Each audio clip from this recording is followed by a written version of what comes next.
Hi friends, good morning. Welcome to XMB. I hope you are healthy and you're preparing well for examination. तो शुरू करते हैं आज का हमारा करंट अफेयर वो है 29 सितंबर 2022। तो मैं आपको तीन चीजें याद दिलाता हूँ। सबसे पहला, हमारे YouTube चैनल पे हर दिन हम शाम 4 बजे जीरो से पीओ एक सीरीज चला रहे हैं बिकॉज पीओ की नोटिफिकेशन आउट है and this series would be everything to clear it PO. So शाम को 4 बजे do not forget to follow so that you can watch this lectures of somewhere around 32 or 45 minutes and आप अपनी PO की preparation कर सकते हो। Second thing is that do not forget to download the PDF और शाम को हमारे वेबसाइट से बीपीडीआर को डाउनलोड करो 29 सितंबर का so that the current affair preparation becomes holistic ताकि आप रिवाइज कर सको because revision is the key. सो आगे बढ़ते हैं सबसे पहले न्यूज से वो है जयपुर फोर्ट। तो ये न्यूज क्या है? तो न्यूज ऐसा है जो हमारे वाइस प्रेसिडेंट है न्यू वाइस प्रेसिडेंट जो हमारे न्यू वाइस प्रेसिडेंट है जगदीप धनखड़ जो कि वेस्ट बंगाल के गवर्नर रह चुके हैं। उन्होंने एक टीम को फ्लैग किया, मतलब एक टीम को उन्होंने भेजा कहाँ पे? भगवान महावीर विकल्प अ, सहायता समिति, राइट? BMVSS। ये जो टीम है यहाँ से कहाँ जाएगी? सीरिया जाएगी to set up on the spot artificial limb that is Jaipur foot. तो ये एक आर्टिफिशियल लिम्ब से जुड़ा हुआ है Jaipur foot and this is very popular. Okay, एक फिटमेंट कैंप कहाँ पे? दमस्कस, जो कि सीरिया में है, वहां पे ये टीम सेटअप करेगी, राइट? उन्होंने टारगेट लिया है कि 600 आर्टिफिशियल लिम्ब उनको लगाना है इन 45 डेज। तो देखो, ऐसा पहले भी हो चुका है 2017 में फिलीपींस में, जहाँ पे प्राइम मिनिस्टर मोदी भी विजिट कर चुके हैं एंड जो हमारे एक्स वाइस प्रेसिडेंट हैं वेंकैया नायडू, उन्होंने भी एक इनॉग्रेट किया था हानोई वियतनाम में इन 2019, राइट? तो ये आपको जान लेना है। तो अभी ये कहाँ जा रहा है? दमस्कस सीरिया में। तो देखो, ये एक सवाल बन सकता है कहाँ से जा रहा है? भगवान महावीर, ये BMVSS, इसको आपको याद कर लेना है। आगे बढ़ते हैं हमारे नेक्स्ट न्यूज पे, वो है प्रधानमंत्री गरीब कल्याण अन्न योजना। तो ये एक ऐसा गवर्नमेंट स्कीम है जो हर 3 से 4 महीने में अपने आप को न्यूज में लेके आता है। तो अभी किस लिए आया है? अभी इसलिए आया है कि जो यूनियन कैबिनेट है उन्होंने इसको और 3 मंथ से एक्सटेंड कर दिया है।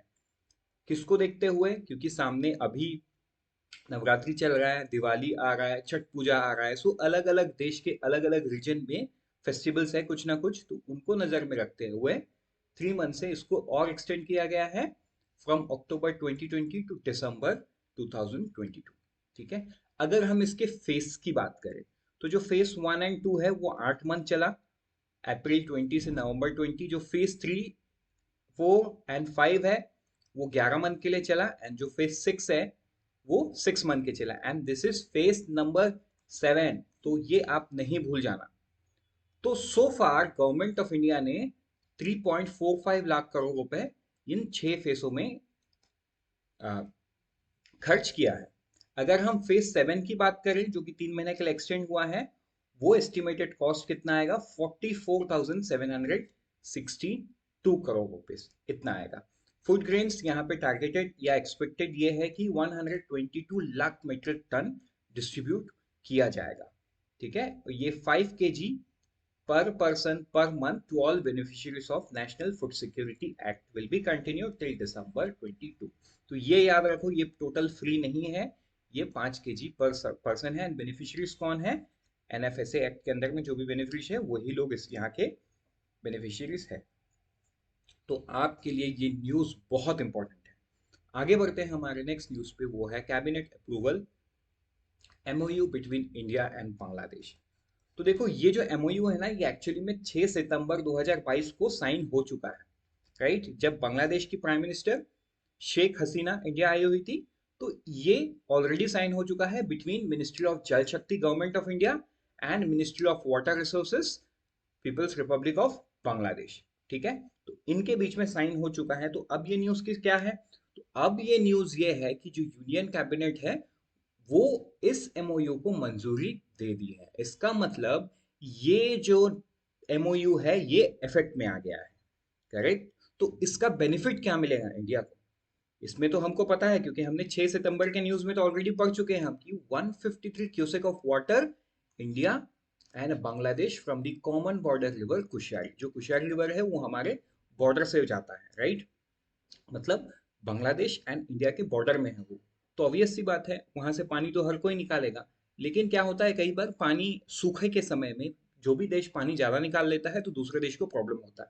तो इससे एक सिचुएशन ऐसा आता है जहां पे एक कॉन्फ्लिक्ट आ जाता है। तो वो कॉन्फ्लिक्ट ना आए, जिस वजह से ये जो एमओयू है साइन किया गया, जहाँ पे 153 क्यूसेक पानी दोनों निकालेंगे, इंडिया भी निकालेगा बांग्लादेश भी निकालेगा। इसको मॉनिटर करने के लिए कमिटी, मतलब एक एक छोटा सा बॉडी रहेगा। अब वो उतने डिटेल में हम नहीं जाते हैं। हम यहाँ समझते हैं कि इंडिया को किस प्रकार बेनिफिट मिलेगा। The MOU will enable government of Assam to withdraw 153 cubic of water from the common stretch of Kushari River during the dry season। मतलब ये 1 नवंबर से 31 मई के बीच में ये government of Assam 153 cusec of पानी निकाल सकती है, राइट? सो ये है बेनिफिट एमओयू का इंडिया को। आगे बढ़ते हैं हमारे नेक्स्ट न्यूज पे, वो है ओके। तो यहाँ पे छोटा सा ये है, आप इसको मिस कर जाओ, मतलब हेडलाइन सही नहीं है। हेडलाइन कुछ इस प्रकार है, जो कैबिनेट है उन्होंने मंजूरी दे दी है नई Delhi railway station, Ahmedabad railway station and Chhatrapati Shivaji terminal Mumbai, ये तीन को मॉडर्नाइज करने का, और मॉडर्नाइज इन द सेंस बहुत मॉडर्न बनाने का। सो इसके लिए जो गवर्नमेंट है वो ₹10,000 करोड़ खर्चा कर रही है। सो ये बहुत ही मॉडर्न रेलवे स्टेशन बनेगी। When you compare the amenities, मतलब गवर्नमेंट ने कुछ फोटोज रिलीज किए हैं, वो फोटोज तो हमको एग्जाम में पूछेगा नहीं, सो वो हमको जानने की जरूरत नहीं है। But yes, this would be very modern, है ना, एयरपोर्ट स्टाइल रेलवे स्टेशन। अगर हम अ, बात करें कि रीडेवलपमेंट कितने में हो रही है, तो total 199 station is going on, out of which 47 station का जो टेंडर है वो इशू हो गया है। तो हमको ये नहीं जानना है, हमको जानना है कि टोटल रीडेवलपमेंट का काम 199 स्टेशन में चल रहा है। और कैबिनेट ने 10,000 करोड़ रुपए की मंजूरी दी है 3 बिग रेलवे स्टेशन। एक है नई दिल्ली, एक है अहमदाबाद रेलवे स्टेशन, एक है आपका छत्रपति शिवाजी टर्मिनल मुंबई। ठीक है। सो आगे बढ़ते हैं हमारे नेक्स्ट न्यूज पे, वो है MOU between ISA and ICAO. ये है क्या? तो देखो, ये आईएसए जो है इंटरनेशनल सोलर अलायंस है, and international civil aviation organisation ICAO है। तो क्यों साइन किया गया इसको? देखो, इसलिए इसको साइन किया गया क्योंकि इंडिया का जो टारगेट है 2022 का, वो है 117 गीगावाट रिन्यूएबल एनर्जी का है बाई 2030। सॉरी, आई गेस मैंने 2022 बताया, नहीं, 117 gigabytes by 2030, out of which somewhere around 100 gigawatt in 2002। ठीक है, ये इंडिया का प्लेज है, एंड जिससे 30 to 35 कार्बन एमिशन को कम किया जाएगा। तो इसको आप सीओपी से कंफ्यूज मत होना। सीओपी का टारगेट भी 2030 है, लेकिन वो 50% एमिशन को कम करने का है। ये पार्ट ऑफ दैट, ये है, प्लेज है इंडिया का। बट ये सीओपी 26 का टारगेट नहीं है। नैन, अगर हम हाइलाइट्स की बात करें तो हाइलाइट्स में ऐसा है, इन ए ceremony held on the sidelines of 42nd national session of International Civil Aviation Organization in Montreal। ठीक है, ये कनाडा के शहर मॉन्ट्रियल में हुआ है ऑन 26 सितंबर 2022। ये एमओयू साइन किया गया है। अगर हम इसके स्टैटिक पार्ट की बात करें तो आईएसए क्या है? International solar alliance. ये इसका हेडक्वार्टर इंडिया में ही है। कहाँ पे है आप कमेंट सेक्शन में बताओ।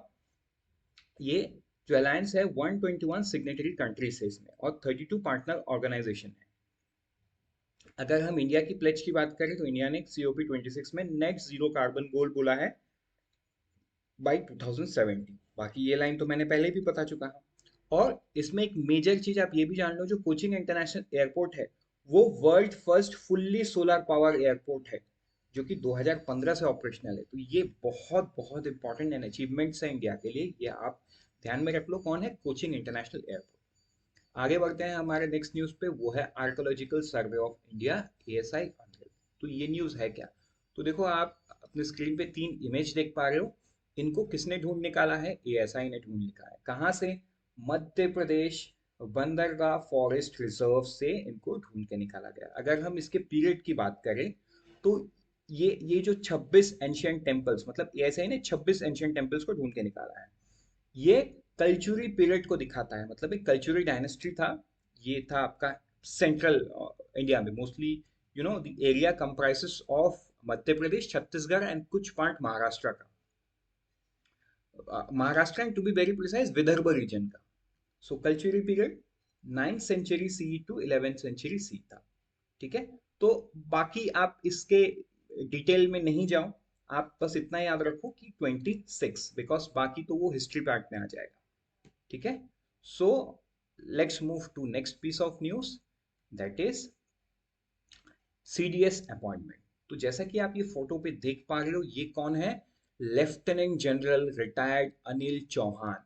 इनको गवर्नमेंट ऑफ इंडिया ने chief of defence staff declare किया है। बट ये अभी तक ये इन्होंने इनकी नाम कल ही गवर्नमेंट ने डिक्लेयर किया है। सो अभी फिर से नोटिफिकेशन आएगा which would say about his appointment date. So as of now ये टू बी सीडीएस है, लेकिन अभी ये सीडीएस की पोस्ट को एज्यूम नहीं किए थे।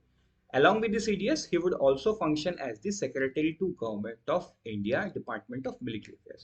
तो आप एक चीज यहाँ नोट रखो, ये लेफ्टिनेंट जनरल है, मतलब ये 3 स्टार ऑफिसर है, राइट? इसीलिए आपको ये भी याद रखना है कि ये आर्मी के जनरल नहीं थे कभी भी, मतलब आर्मी कमांडर नहीं थे ये, लेकिन ये जनरल ऑफिसर कमांडिंग थे ईस्टर्न कमांड के। ठीक है, फ्रॉम सितंबर 19। तो ये कुछ कुछ डिटेल्स आपको याद रखना है। देखो कई बार आपको नाम नहीं भी पूछेगा, आपको पूछेगा कि जो लेफ्टिनेंट जनरल अनिल चौहान है ये कौन से रेजिमेंट से आते हैं। तो ये आते हैं 11 गोरखा राइफल्स से। तो ये आपको याद रखना है, 11 गोरखा राइफल्स। और ये कौन से कमांड के जनरल ऑफिसर कमांडिंग थे? वो ईस्टर्न कमांड के थे। तो ये सारा चीज आपको याद रखना है। And point to note is he is not a 4 star officer, मतलब he was never a general. ठीक है, बट ये अभी सीडीएस बन जाएंगे तो कहीं ना कहीं ये सुपीरियर रहेंगे किनसे? जो 4 स्टार ऑफिसर ऑलरेडी है सर्विस चीफ, तीनों सर्विस चीफ से। लेकिन एक चीज यहाँ पे आप ये भी नोट करो कि ये बाकी तीनों से सीनियर ऑफिसर है, राइट? भले ही रैंक में वो मतलब छोटे रैंक से रिटायर हुए हैं, but is the senior officer among all the 3 service staff, service chief. ठीक है, आई होप ये आपको क्लियर हो गया। नेक्स्ट हम आगे बढ़ते हैं, स्वच्छ शहर संवाद एंड टेक एग्जीबिशन। तो ये है क्या? तो देखो ये जो न्यूज है, ministry of housing and urban affairs, ये 2 दिन का एक स्वच्छ शहर संवाद एंड टेक एग्जीबिशन 29 सितंबर, जो कि आज से शुरू होगा, कल तक चलेगा, 30 सितंबर तक चलेगा। ठीक है, इसमें से अलग अलग राज्य के लोग आएंगे, जब जहाँ पे अपना एक्सपीरियंस शेयर करेंगे, बेस्ट प्रैक्टिस शेयर करेंगे, राइट? तो ये आपको जान लेना है, स्वच्छ शहर संवाद एंड टेक एग्जीबिशन। लक्ष्य क्या है? Garbage free cities. ठीक है, आगे बढ़ते हैं हमारे नेक्स्ट न्यूज पे, वो है आईएफएल वेल्थ हून India 40 and under self rich 40।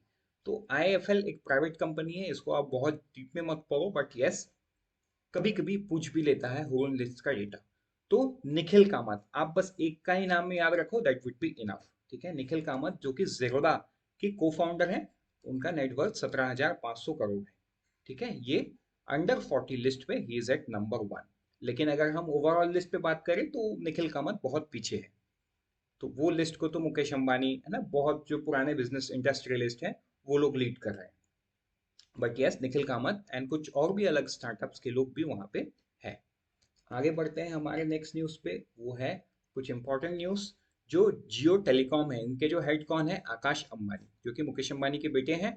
On times 100 emerging leaders list. ठीक है, ये टाइम्स के 100 इमर्जिंग लीडर्स लिस्ट में है। This is for the first time. Then LinkedIn ने एक स्टार्टअप रैंकिंग किया है, उसमें CRED upGrad and Groww top spot में है। ठीक है, तो ये आपको जान लेना है। ये लिस्ट में टोटल 25 स्टार्टअप है, तो 25 का नाम तो आप याद नहीं रखना है। हाँ, बट टॉप लिस्ट पे कौन है? क्रेड, अपग्रेड एंड ग्रो।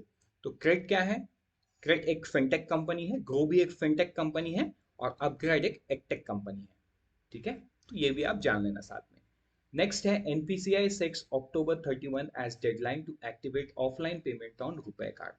तो रुपए कार्ड में ऑफलाइन पेमेंट की जो प्रक्रिया है वो एनपीसीआई ने डेडलाइन सेट किया अक्टूबर 31, ठीक है। ये वन नेशन वन कार्ड के अंडर में आता है ये सारा एक्टिविटी।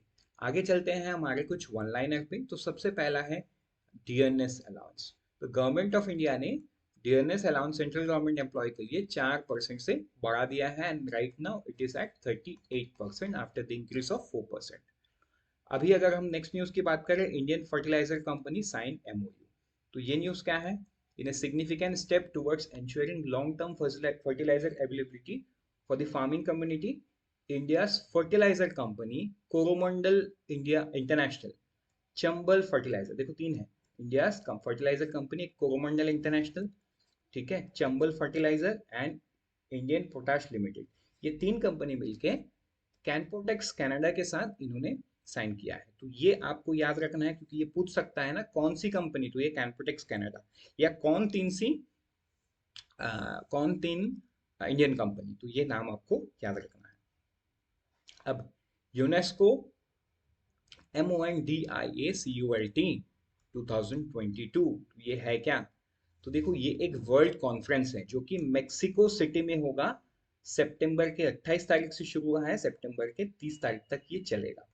इंडिया में इसमें पार्टिसिपेट करने वाले कौन है? Ministry of state for culture Shri Arjun Ram Meghwal. लेकिन इसको ये इसीलिए इम्पोर्टेंट है क्योंकि एक चीज देखो, जो सबसे पहला कॉन्फ्रेंस है, राइट, वो 40 साल पहले हुआ था। कहाँ पे? मेक्सिको सिटी में हुआ था 1982 में। उसके बाद 24 साल बाद ये कहाँ पे हुआ था? स्टॉकहोम स्वीडन में हुआ था। और अभी थर्ड हो रहा है कहाँ पे? फिर से मेक्सिको सिटी में हो रहा है। तो इसीलिए ये न्यूज ना थोड़ा सा यूनिक बन जाता है क्योंकि एक तो ये 40 साल पहले से शुरू हुआ है और 24 साल बाद ये फिर से हो रहा है and this is the third such conference. तो ये आपको याद कर लेना है। आगे बढ़ते हैं और नेक्स्ट कुछ वन लाइनर पे हुए वर्ल्ड ग्रीन इकोनॉमी समिट। तो ये कहाँ पे हो रहा है? ये हो रहा है आपका यूएई में, ठीक है। तो ये आपको याद रख लेना है। इसमें जो इंडियन साइड से जो पार्टिसिपेट किए हैं मिनिस्टर, उनका वहां पे जो से था, that was the same which we have side in COP 26, कि जो डेवलप्ड कंट्री है उनको $100 ट्रिलियन फाइनेंस करना चाहिए for global net zero by 2050। Reason being, एक रीजन समझो, आज के दिन में अगर हम जर्मनी को देखें, यूएसए को देखें, ये लोग बहुत ज्यादा इंडस्ट्रियलाइज्ड है, ठीक है। अब ये इंडस्ट्रियलाइज है मतलब इनका इंडस्ट्रीज बहुत पहले से है, तो मतलब ये लोग बहुत कार्बन ऑलरेडी छोड़ चुके हैं। सो ये लोग जब इतना कार्बन छोड़ चुके हैं और आज के दिन में डेवलपिंग कंट्रीज को बोला जा रहा है कि भैया आप कार्बन एमिशन को बंद करो, उसका सीधा मतलब क्या होता है कि आप इंडस्ट्रियलाइजेशन को कोल से, है ना, या कार्बन एमिशन से किसी और टेक्नोलॉजी में मूव करो जो कि न्यू एंड एमर्जिंग टेक्नोलॉजी है, मतलब वो तो प्रूवन नहीं है। सो इन दैट सेंस जो डेवलप्ड कंट्री है उनको बोला गया कि आप जो ऑलरेडी कर चुके हो उसके लिए आप 100 ट्रिलियन में 100 ट्रिलियन USD आप फाइनेंस करो सभी डेवलप्ड नेशन को, ताकि वो ऐसा टेक्नोलॉजी बिल्ड कर पाए जिससे जिससे कार्बन न्यूट्रल इंडस्ट्रीज बनाया जा सके, ठीक है।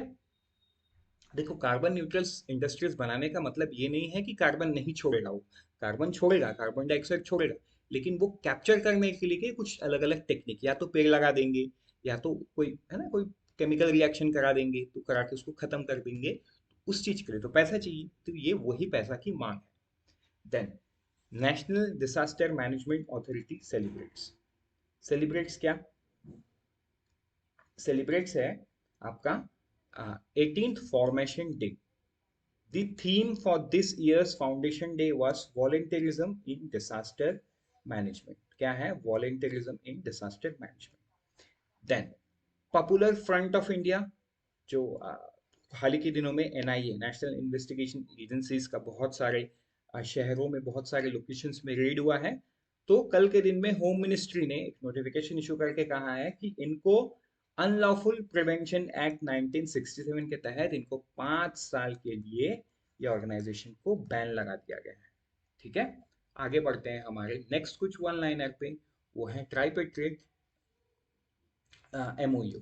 वो क्या है? ये किसके किसके बीच में? Department of empowerment of person with disability, government of India के अंडर में है ये। Skills council for the person with disability and Amazon seller private limited, ये तीन लोगों के बीच में है।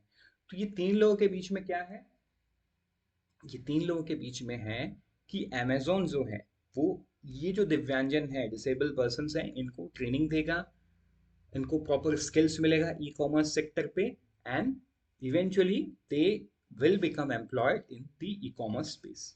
ठीक है, is to jointly provide skill training and employment opportunities for person with disability in e-commerce sector।